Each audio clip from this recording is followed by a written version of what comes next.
and you need to come to understand the extent of that, and the law itself brings you to that awareness. Through the accruing of pain within yourself. Through pain and suffering. Yeah. Yes. It's a purposeful system God designed to show you that if you deny awareness, then you are, at some point, you're going to have to become aware. And the law, like law of compensation, there's a huge amount of people on the planet who deny any awareness. And the law of compensation is always working to bring them to a state of awareness. Right, through their own pain and the pain and suffering of the other people that they affect through their choices. Yeah.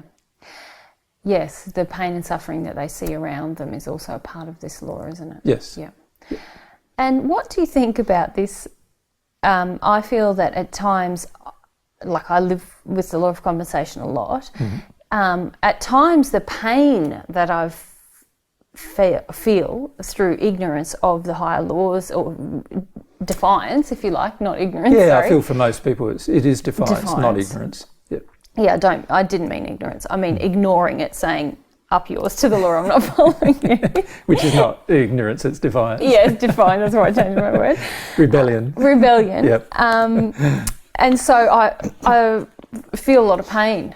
And sometimes I've had this experience where I have a really big cry, which I feel is really about just crying out compensation, crying in your pain. Crying in my pain. Yeah, or crying about the level of pain. Yes, sometimes it's an acknowledgement of the amount of pain that I'm accruing through living in defiance of love, the law, if you like.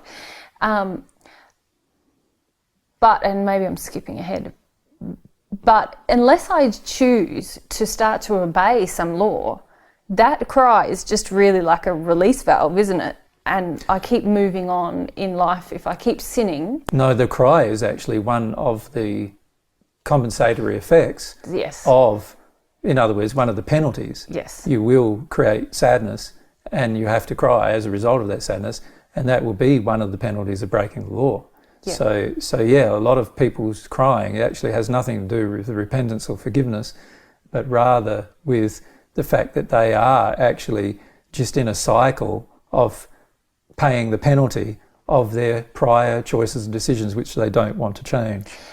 Yeah, and that's the point I wanted to draw, that we can cry about the compensatory pain, cry about the compensatory pain, cry about the compensatory that's not pain. Forgiveness. It's not forgiveness, and it's actually not going to get us any further unless we use our will to do something different. No, and in some ways it's almost pointless. Yeah. Because, while it may help us have an awareness of how much pain we're in, which is a good effect, if we choose to not change our life, then it's had no beneficial effect in the long run.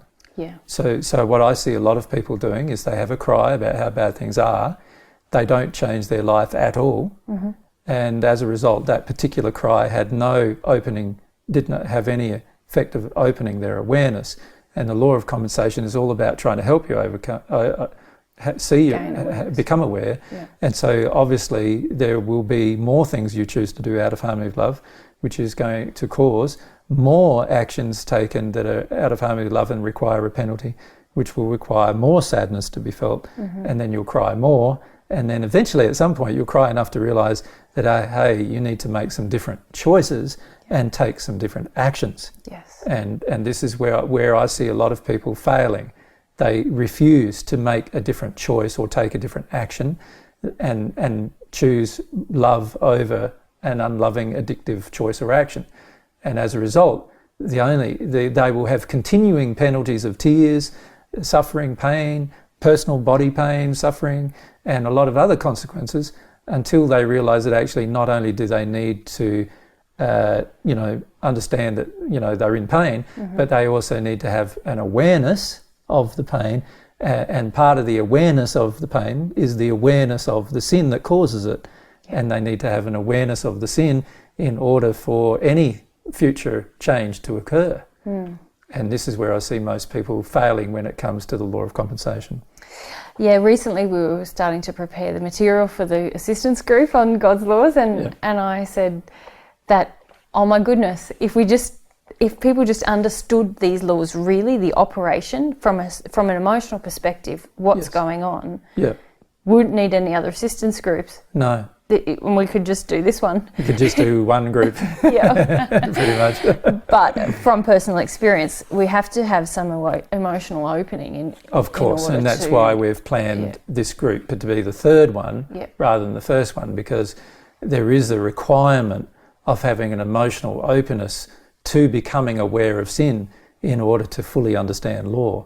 And so, yes, there is a need for some desire, willingness, some desire to be developed to understand these things before you will engage the process of learning about them.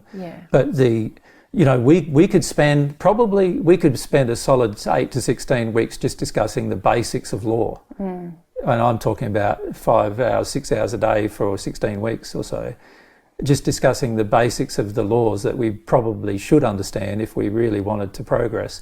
Obviously, we're not going to have the opportunity to do that in our assistance groups, but obviously it's something that we do wish to engage in the future, stronger, so that people can understand and have a much stronger understanding of law and how it affects their daily life and their personal happiness. Awesome. Okay, if we never sin, the law of compensation does not affect us. Correct. The law is dependent on the existence of sin. Yes, so there's a condition under which many laws operate, and the condition